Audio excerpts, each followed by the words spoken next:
Welcome and thank you all for joining us. We're really delighted to have Courtney Martin in conversation with artist Thomas J. Price today.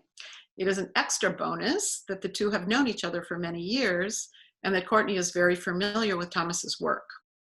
To introduce our speakers, Courtney J. Martin is currently the director of the Yale Center for British Art. She was previously the director and chief curator at the Dia Art Foundation, as well as an assistant professor in the history of art and architecture at Brown University, and assistant professor at Vanderbilt University. In addition, Courtney was a chancellor's postdoctoral fellow in the history of art at the University of California, Berkeley, a fellow at the Getty Research Institute, and a fellow at the Henry Moore Institute.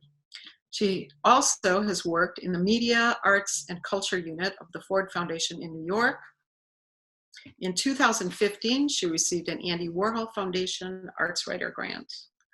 Courtney has curated many important exhibitions, including Drop, Roll, Slide, Drip, Frank Boland's poured paintings at Tate Britain in 2012, and an exhibition of the work of Robert Ryman at the Dia Art Foundation in 2015. Also at Dia, she oversaw exhibitions of works by Dan Flavin, Sam Gilliam, Jacqueline Humphreys, Blinky Palermo, Dorothea Rockburn, and Andy Warhol.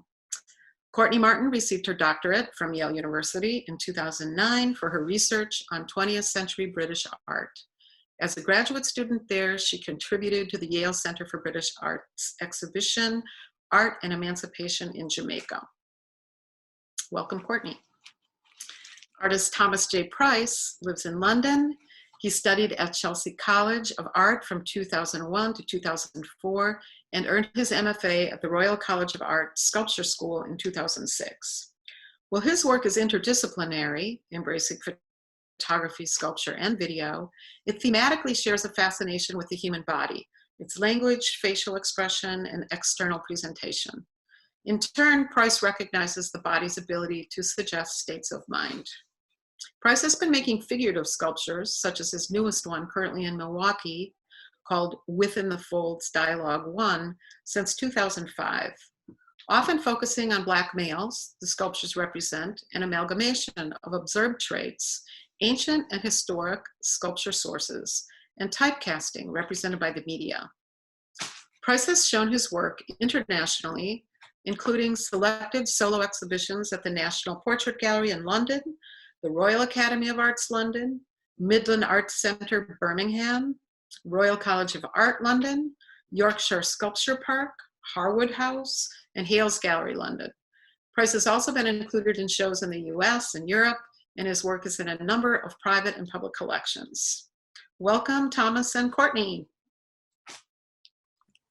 Thank you so much, Deborah and Mary Lou and everyone at Sculpture Milwaukee. And thanks also, it's good to see you, Thomas. Good to see you too. Yeah. I feel like you were one of the last people that I don't see regularly that I saw in real life. We had a great time earlier this year before, well, not before the pandemic, before we all recognized that there was a pandemic. So really amping up, right? Yeah. Things were really changing, and I don't, it feels like a very different world from then to now. Yeah, very much so. Yeah. Can't wait to traveling again. Exactly. One of the things I thought a lot about when we were talking in February was, where do you come to sculpture? I've never asked you that question. Did you always know that you were a sculptor specifically? Did you know that you were an artist as a child? And when do you make that break into sculpture? That's a great question. Do you know, I've always approached kind of the world, I guess, as a sculptor, in the sense that the way I kind of feel things out, even the word, I guess, feel things out, it's very tangible, and it's very much about, space and volume and kind of the articulation of objects. I think I've responded to objects and real space in a way which is far more kind of natural than I would with like the kind of the illusionistic aspects of the two dimensions. Mm-hmm. I think that's why also I've kind of drawn to video, because it's sort of you can, because you have time, so you throw in that other dimension and it sort of fills it out for me. kind of makes it real again. But I think even as a kid, I was always making things. Kind of, I'd make things whilst watching the TV, or I'd make things whilst listening to music. I mean, as like a young child, and my mum used to take me around to. I was really lucky; she'd take me to the museums in London, and I was just like absolutely kind of drawn to the objects. I think like just the material of them, and what the kind of the mental weight of them, or the fragility of them. So I think I've always been into kind of things and objects. What were you interested in? Do you remember any of your early? Yeah, as I was saying, I was kind of walking through the British Museum, which obviously is a controversial place now, and that with our kind of the way that we contextualize things. But I remember like the Egyptian sculptures and seeing the kind of the masses of stone, and some of and particularly the fractured elements. So you kind of see again like through the surface of the sculpted form into the material itself. And so for me, even as a kid, it would make me kind of give me a realization, or a sort of an understanding of the mass and the kind of the sheer weight and like the material, and then how someone, I know like several artists would have worked that material to create these incredible representations of, well, for me, like psychological kind of propositions, but these people, these gods or rulers. So I think, yeah, even back then it was kind of almost overwhelming, just this sense of material and the kind of human interaction with these materials to kind of create these specific forms. Wow. You have to forgive me. You know that I'm an art historian. So everything, my lens for the entire world is through the history of art. So I read a title like Within the Folds Dialogue 2, and immediately I ask myself, what's the fold? What's the fold, Thomas? See, I was trying to be all kind of like ambiguous with the titles, and gently lead people to kind of create their own understanding of what the fold is. But I guess there is this sense of a fold being or twofold, being this idea of the drapery, the clothing. So it's an acknowledgement of art history, and of how sculptures like this, how these sort of monumental size sculptures have been rendered in throughout history. So the kind of the nods to the craftsmanship, the artistry, the skill of the artist, the artist's hand in there, which sort of combines to create to denote the importance of the individual represented. And then the other part of the fold is essentially about inclusion, or about being within something, and so therefore also kind of acknowledging to be outside of something. And when you mix that with the types of people that I represent, it's really talking about who do we include, who do we consider within our fold. What are our folds? What are our groups? What are our communities? Where do we feel we belong? And so really, the title is acknowledgement of art history, but also the history of societies, and this kind of us humans as social creatures, and the sort of recognition of belonging and not belonging. I mean, I have to say that I look at a work like this, which right now is one of the few works of yours that I have not yet seen in real life. And so I'm so intrigued by how you've rendered this. And I think, I think back immediately to what 17th century Baroque sculpture gave us in terms of the fold. In that sense, the drapery, the liveliness, the sense of dynamism that you're getting here. And yet you've done that to what we assume is a contemporary body. Brian, could we use this body? What makes it contemporary? When you talk about this idea of, who's in your space, what is it that makes this body so known to us? Well, for me, it's known because it's sort of based on people I see. It's based on elements of myself, elements of my family, elements of people I see from the area I live in the UK, in London, near my studio. And I think this idea of it being contemporary almost becomes a euphemism, in the sense that throughout history there have not really been, I would say, the kind of representations of Black people at this scale, in a way which I don't know, which acknowledges the individualism acknowledges the complexity and the high status and value intrinsic to human beings, and I think it's, if we look at the clothing, he's got the hooded, the jumper, he's got, the trainers, and like, the Air Force Ones. All of these things are kind of like the elements that when I was growing up, I was told you shouldn't wear because it's to kind of, that's going to get you in trouble. If you go outside into a public space, that's going to make you a prime target for, kind of the authorities to sort of have an excuse to stop you or to interfere with your daily, kind of life. And so I think, to present a sculpture in the material of bronze, this kind of historically important sort of high status material at a scale of 9 foot tall, to represent a fictional character who wears the clothing that you're not supposed to wear even at normal scale, is sort of an act of kind of defiance, but also it's about trying to embrace and present and sort of, not rebrand, but present this image in a way which creates a sense of power and or value, that the viewer can pick up on. One of the things that's really striking about the way that you describe this figure in space in general is that it's specific space. It is in a public plaza, downtown Milwaukee, but it is the plaza that was the US Bank Plaza. And you can see the older facade of the bank just sort of to the rear, off to the left of this figure. Perhaps if this figure were the everyday man that you depict him as walking through this space, in many ways what you describe as a kind of anonymous person, but also a person that might not necessarily be welcomed here or comfortable here or made uncomfortable by the presence of others who have, projected something onto him. So, yeah. That's the important element. It's not me presenting this to an audience who perhaps don't recognize themselves in the sculpture.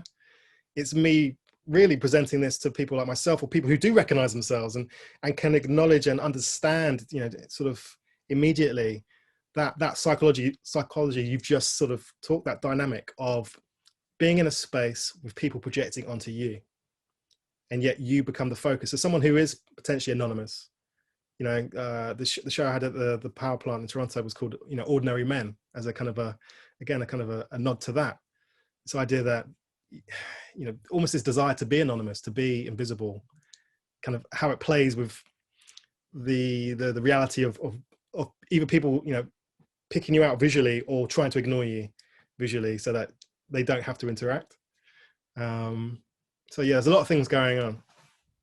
This close-up, I find the way that you have rendered the skin here to be absolutely luminous. Can you talk a bit about the process? This is a silicon cast bronze. For those of us who are, are lay people here, tell us exactly what that means as a process. So basically you start with, you start with a sculpture, an original. And over the years, I've used different types of clay. I've used wet clay, so water-based clay, oil-based clays, which kind of take detail differently. The first sculpture I made on this scale was made with wet clay, with a huge scaffold around it.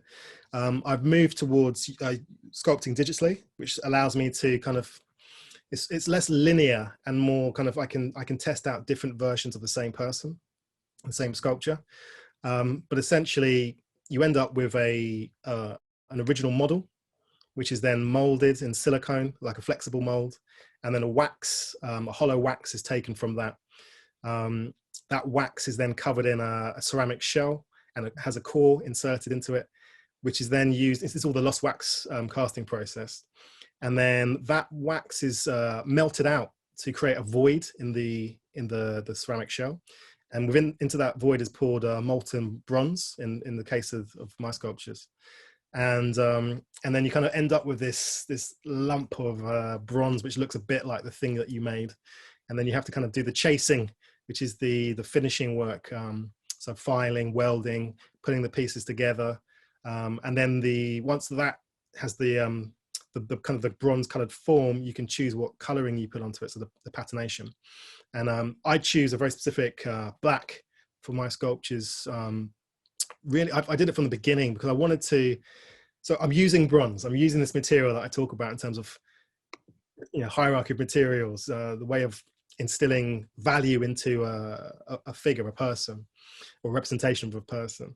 But then I kind of place this almost plastic-like black patina on it to, again, bring it into the contemporary, to attach it to the material of the everyday as well. So like something like a mobile phone, or these kind of, you know, these kind of high quality plastics, you know, this sort of the manufacture, things that people understand and interact with daily. So there's lots of games I play with material, with scale, the whole, you know, this idea of manufacture, production. They're, you know, they're amalgams, they're composites, you know, of fictional people. So it's, and you know, I love this picture because it gives you a sense of the scale and the sort of yeah, the bit before it's revealed to the public and goes out there. So it's just this is having the wax put on it. So once you use the heat and chemical treatment to create the color, it's then sealed with many layers of wax. But this has been used for, you know, thousands of years, this sort of process. That's why I like it. I was just going to say, Thomas, you know, this is lost wax is an ancient technique. Did your training at Chelsea and later at the RCA actually give you those skills, or did you have to look deeper to find a more traditional kind of route? Because, you know, there are many sculptors working right now who work in ways that we might think of as being non-traditional or experimental, but in fact, you're doing something that has a far longer history. I mean, I was very lucky that when I was studying, there was access to foundries and to people who had the technical knowledge and skills to try and teach. But you know, they're very complex processes. I would certainly not claim to have, you know, any great skill in them, but I was able to do my own casting and chasing and finishing. When I did my first bronzes, quite a long time ago. But now I work with a team. I work with foundries, people who do this day in, day out. And I think one of the kind of the exciting things about sort of moving the career forward has been having access to people to work with who, you know, who can sort of take the burden of the physical time and kind of, yeah, sort of lighten that burden so that I can sort of really concentrate on how the thing ends up, how the thing looks, what are the ideas contained within it, what is the work speaking to, as opposed to thinking, you know, all right, this is another 30 hours trying to weld this or kind of, you know, file this thing down. It's about sort of letting loose that creativity. How did you start the process for this sculpture? I know that we're showing here an image of your digital model. Had you visited Milwaukee when you first started thinking about the commission? Tell me a bit about how. I hadn't. No, I've been working on this kind of form and this reoccurring character with the sort of, for me, the quite iconic sportswear clothing. You know, one of the small figures I did in 2011 was called Sportswear, and a parenthesis Achilles Street.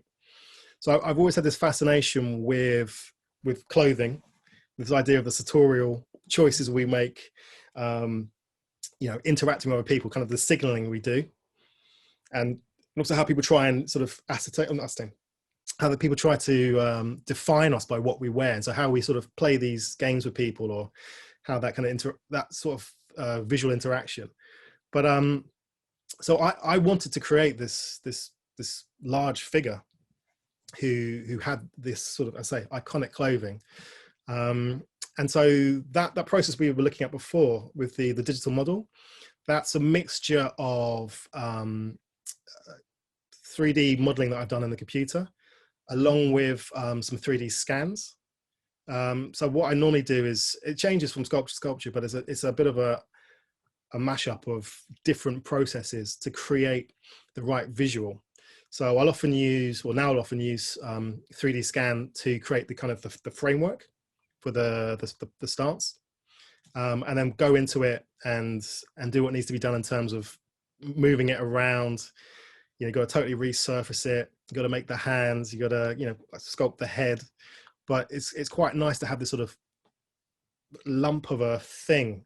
I used to use tin foil, aluminum foil, and now I use this kind of digital foil almost, as this thing to kind of push around in the computer, and then you get to kind of play with it afterwards. Once you sort of CNC'd it out, once you've carved it out, and you've got it as a real physical object, you can go in and you can sort of redefine the surfaces, the positions. I mean, you basically make the sculpture, you make it the original model, then you make it again in the wax, and then you pretty much make it again in the bronze. So it's a very labor-intensive process. Wow. And so how long did it take for you to get to this point? To finish this, to the shoe? Yeah. Goodness. That's a few months.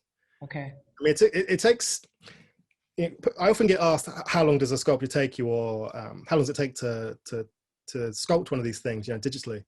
And it changes from piece to piece. And sometimes you could just, I'm just in the flow and I can just do it. And other times it's about finding that right, the right balance of elements that create the effect that I'm trying to get from the sculpture. And sometimes you only know what that effect is once you see it. And so, the close-up of the face, for me, I like seeing it because it had the effect that I was trying to go for, this sort of the balance of subtleties. So it's not just like an overtly defiant, or I like things that are ambiguous and which make the viewer connect to the work, because they're the ones essentially creating the work. They're the ones who are, projecting themselves. They bring themselves to these sculptures. And it's the way that the viewer sort of decodes or creates an identity for these figures. That's why the eyes are hollowed out, because the viewer essentially kind of projects themselves into the voids of the eyes. That last psychological sort of transaction, with the work. And is that why you think there's such a question about this use of figuration? Because people seem to really ask that, just in looking at all the literature that your work has generated by others. There's so many questions about why you've turned to figuration. Has that ever been a question for you? For me, it was the quickest and the most efficient way to connect to people, to connect to viewers, in a way which allowed, or I feel made the viewers feel able to comment and to interact with the work, to dissect the work, and to feel that they could talk about it, and so therefore bring themselves into this conversation about society and about interpersonal interactions, and bring themselves to the conversation, like their schemas, their learned behaviors, their learned attitudes toward things. I came from a background of very conceptual, abstract video and sound work, which I'm working on more stuff like that at the moment, actually. But so for me, these are abstract. These are conceptual works which sort of inhabit the world of figuration as a strategy for connecting to people, and for for opening themselves up for that sort of consumption by the viewer, and then it's sort of how the viewer then digests that visual image that I find really interesting. Oh, you got some heads. I love this idea of figuration as a strategy. I don't know that we've had that conversation in a sense, even though we've talked around it for at least a few years. Where do you go with works like this? Because where is our point of entry here? Because you've given us a head, there is no body. Do we still go to the eyes? Is there something else that we are, as viewers, that we're invited into? So these were the earlier works I'd made. So I started with the heads and then progressed to the figures. And the one on the orange base is called Cornrows, and it was all about the hair for me. And the face was almost sort of a secondary thought. It was like the support for this amazing sort of arrangement of plaits. So it's got this, again, the black bronze, this fictional head, this very specific hairstyle on an automated spray painted base. This kind of orange base to sort of balance out the psychology.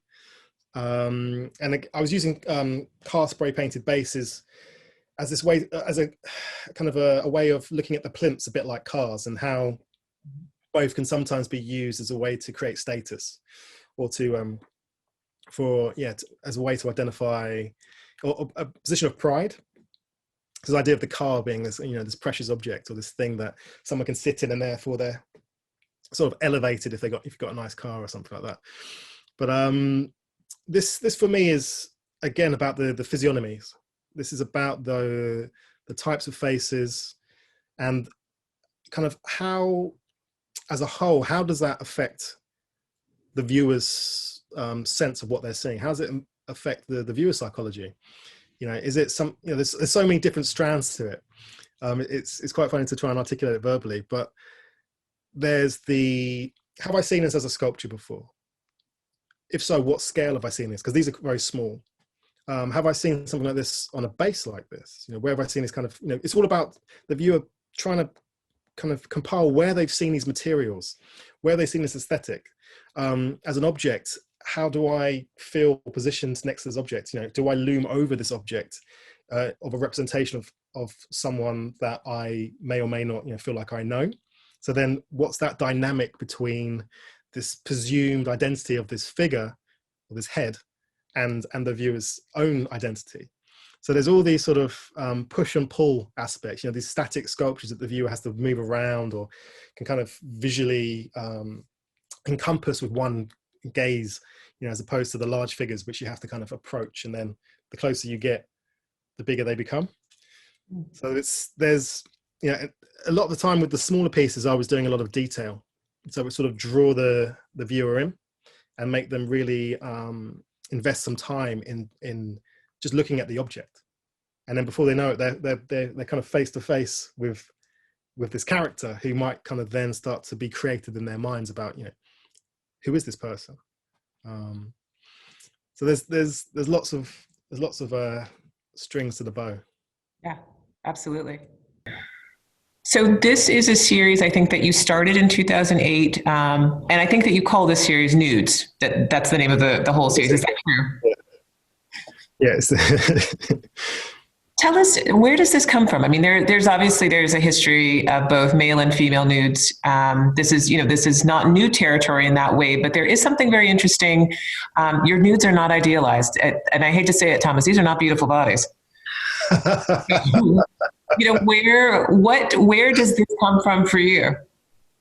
It is about, again, it's a kind of a critique of art history, in a sense, in terms of for me, the visual history of what we've seen presented in Western art as idealized bodies, as idealized sculptural forms.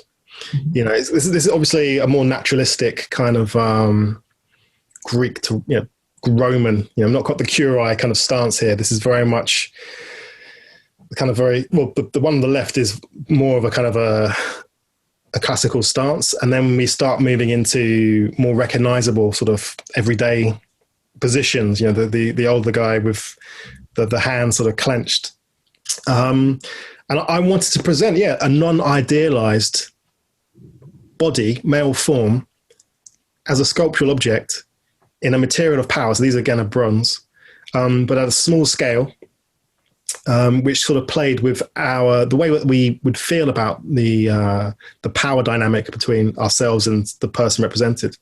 What is their height? They're just under 2 foot tall each.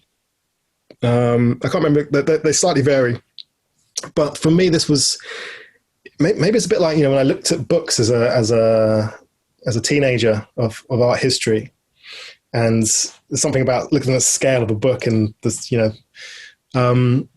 but I wanted to kind of portray the signifiers, the watch on the one guy there, and the older guy has a ring, and it's these sort of these small details, these sort of clues to who this person might be or how they want to be perceived, or these, in the same way that when art historians or archaeologists were looking at fragments of sculptures found, at sites, they would they would identify the figures by the sort of the objects they had with them.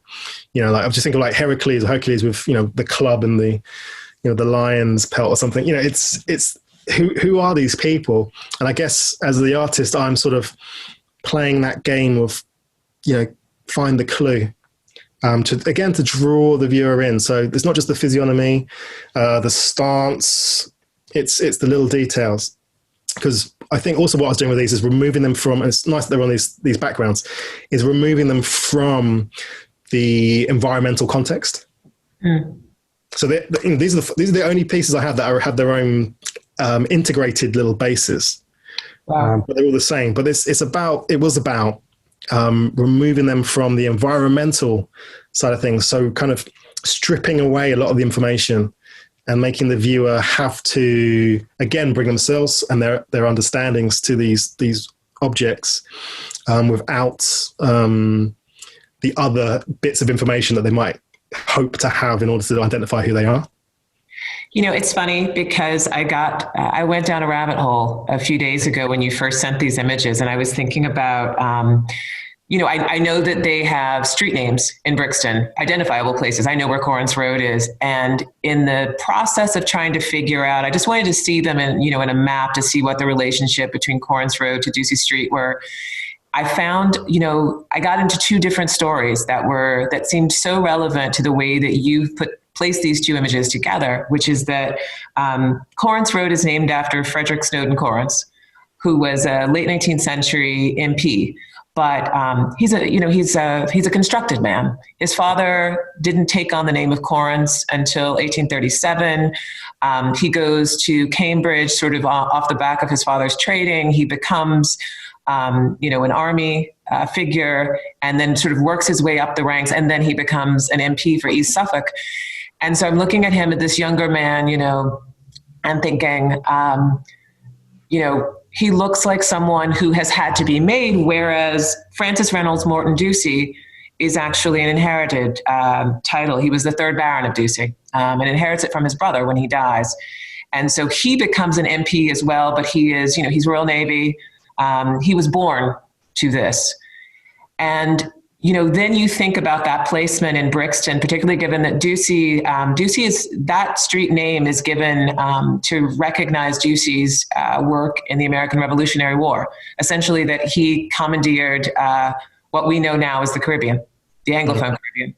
And so held off the Americans, the fear that the Americans would make it to the West Indies. And I thought that's incredible that those two histories come together, you know, at a certain kind of point in Brixton, and that then Brixton, this place that really is, I think, a focus for much of the city of London, has this other kind of history to it as well. And yet you captured these, I think, in both of these bodies.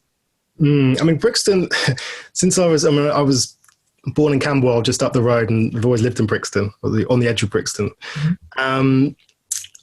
You know, it used to be a country retreat for the wealthy, you know, way back, and I kind of loved that, or I found that so interesting in terms of the usage of how these places, you know, were established, and then what's happened to them, and the sort of, you know, there's been this whole gentrification of Brixton, which has already happened, and I guess this, you know, I loved what you said about this. One was made, and the other one was born into it. I mean, for me, it kind of took me into thinking how all these characters are made, you know, they're fictionalized. And I guess in a sense, it's sort of, I'm trying to push towards that understanding, or to that inquiry of how we're all made, how we're all kind of fictional. You know, our identities are varied depending on who's looking at us, depending on how we feel, you know, on a particular day.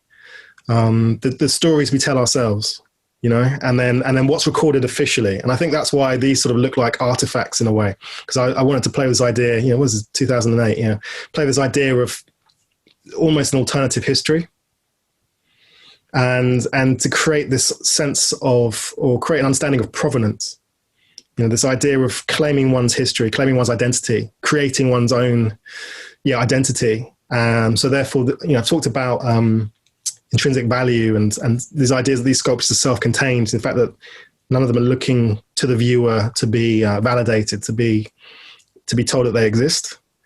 And so I think, I love the idea of the histories of this person creating themselves.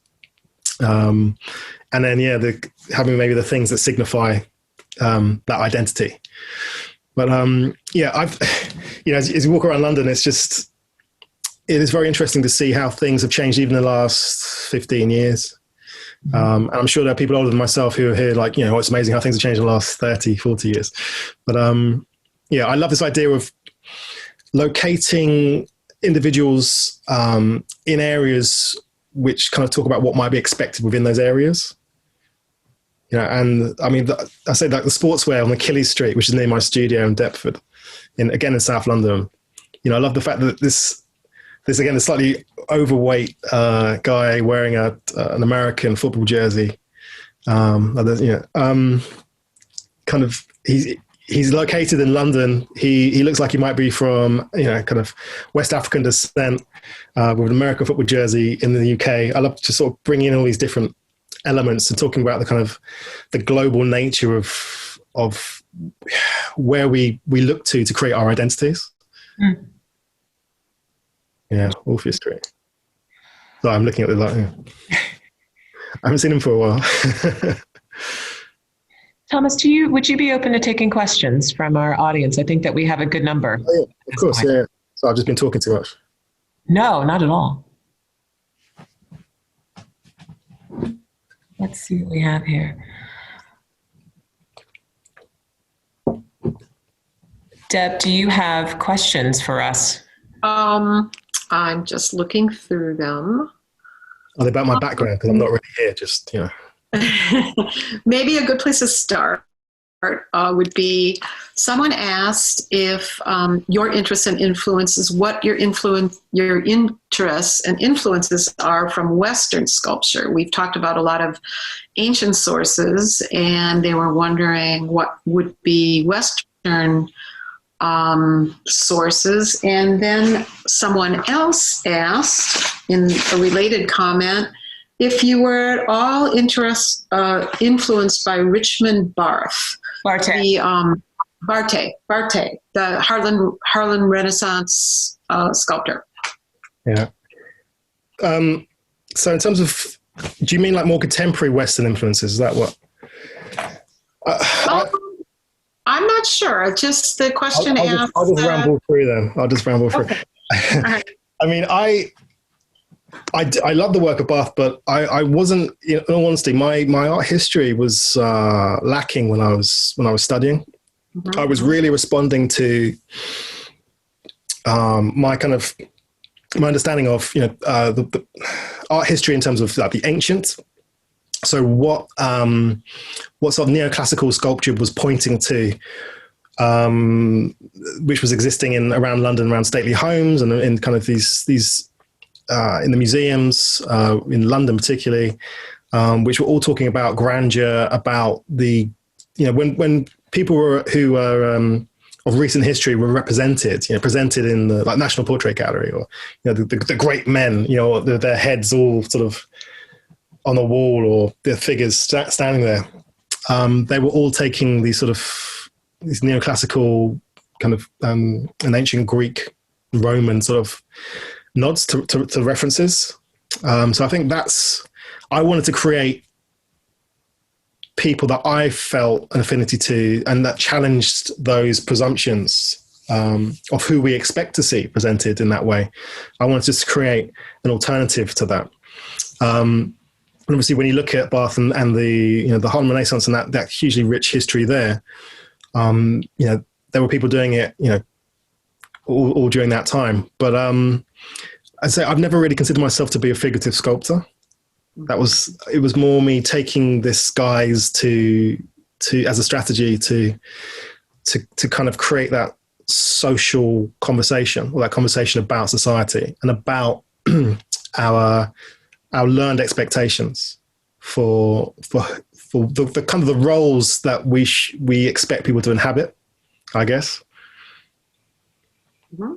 You know, it's really interesting, Thomas, that somebody also asked you as a part of that question about Barthe. I would bet you that at the moment at which you are getting, which you clearly, you know, got an amazing art and art history training at both Chelsea and the RCA, that Barthe would not have been on a curriculum at the point at which you were getting trained. And I would stretch to say that probably there might not be anyone teaching Barthe in the last 4 or 5 years either in the UK.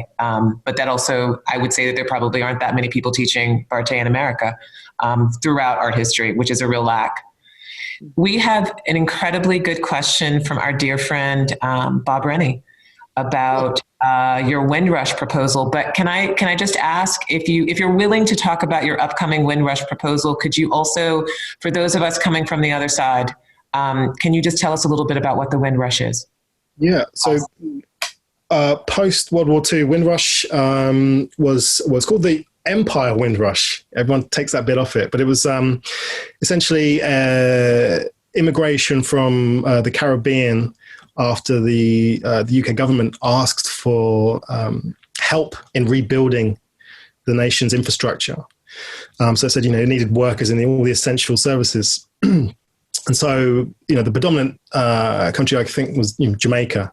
So it sailed from Jamaica in 1947, and it basically heralded a huge beginning of immigration from the Caribbean to the UK. And so I'm part of that influx in terms of my grandmother, I think, came over as a nurse. And so it's really, it's a very important, in the UK, it's a very important moment of immigration. So a lot of origin stories can be, go back to the Windrush. And it was a great moment of hope and enthusiasm and people coming to create new lives and create a better country, or countries in the UK. And obviously, the reality, I think, of when people got here was somewhat different. And so there's a lot of stories in terms of lived experiences which stem from that original immigration into the UK. Now, Hackney is a borough, is a council in the UK, in London. And they've commissioned me to make a large outdoor work that's going to go outside the town hall, in this beautiful square outside the town hall in Hackney. And I'll be taking my sort of methodology and understandings of this idea of these kind of psychological spaces and working with amalgamated fictional people to try and create works which speak to everyone, but which really acknowledge the rich history of Windrush and I think the bravery and enthusiasm and of everyone who came over through Windrush, and really make visible the contribution, the human contribution to the UK, and which becomes a marker, sort of literally creating images of Black people as the very fabric of British society in a non-apologetic, very visible way. 9 foot tall, bronze.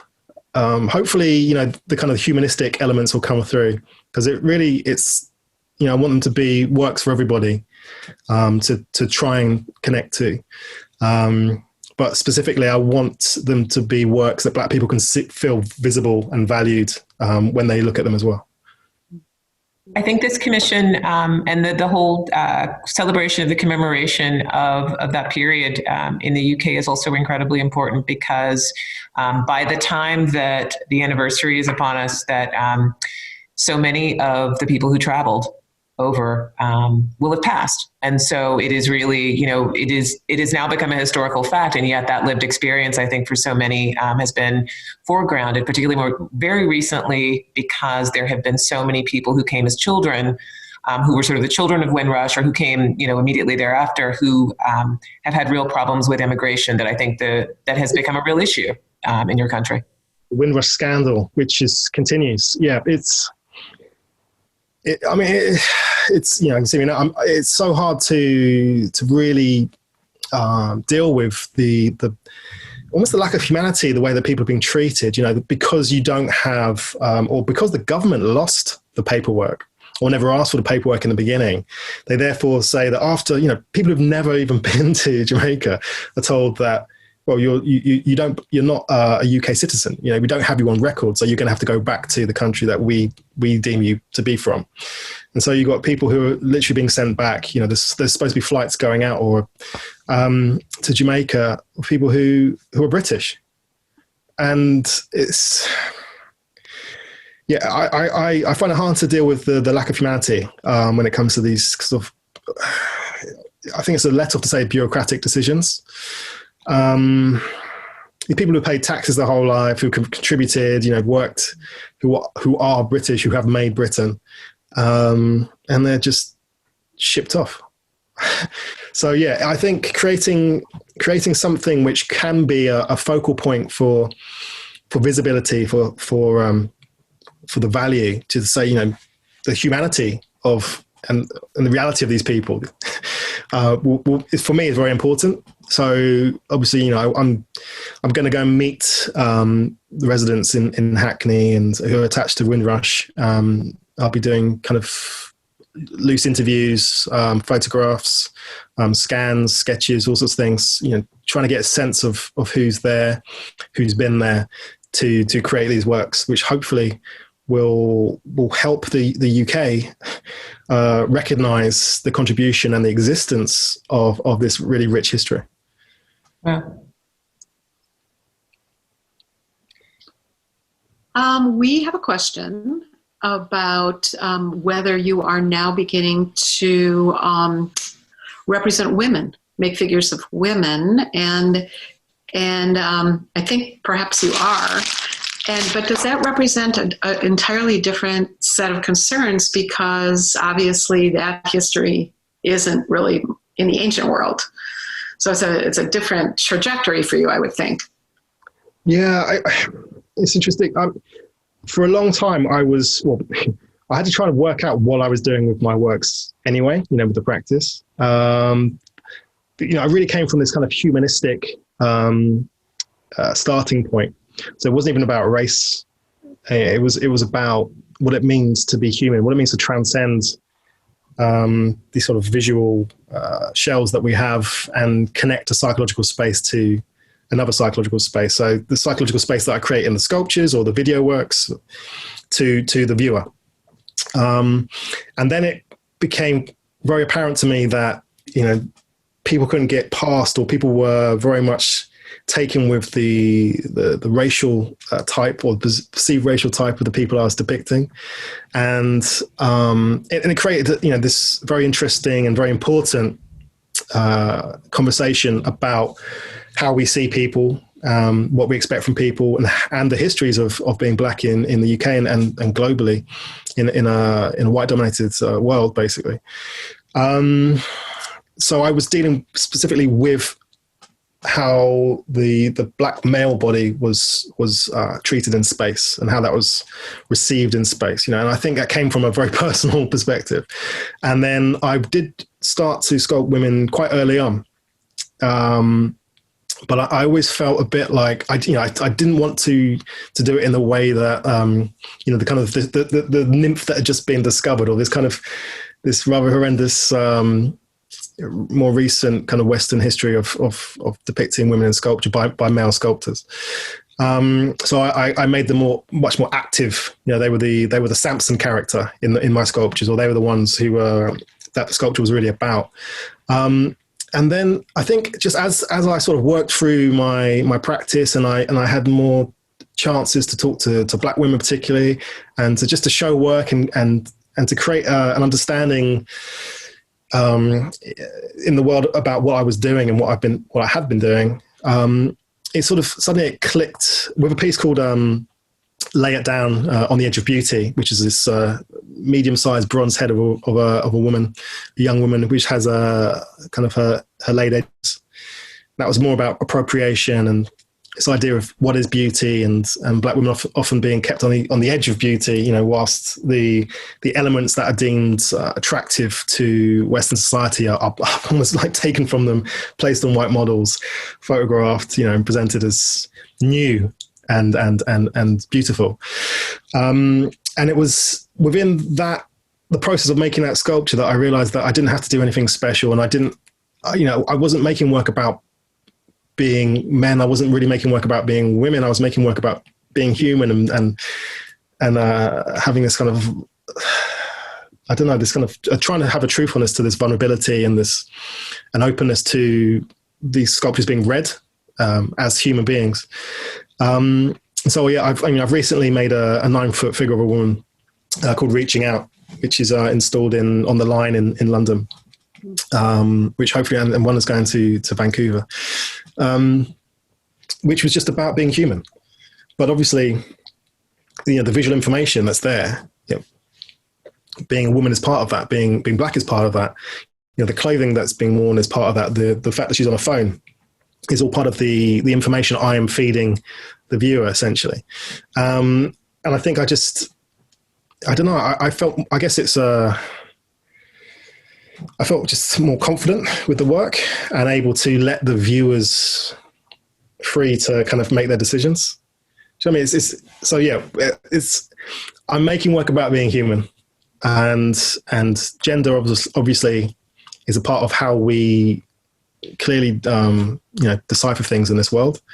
But as an artist, it's my main concern is really that the psychological truth of, you know, what I'm trying to distill into these objects.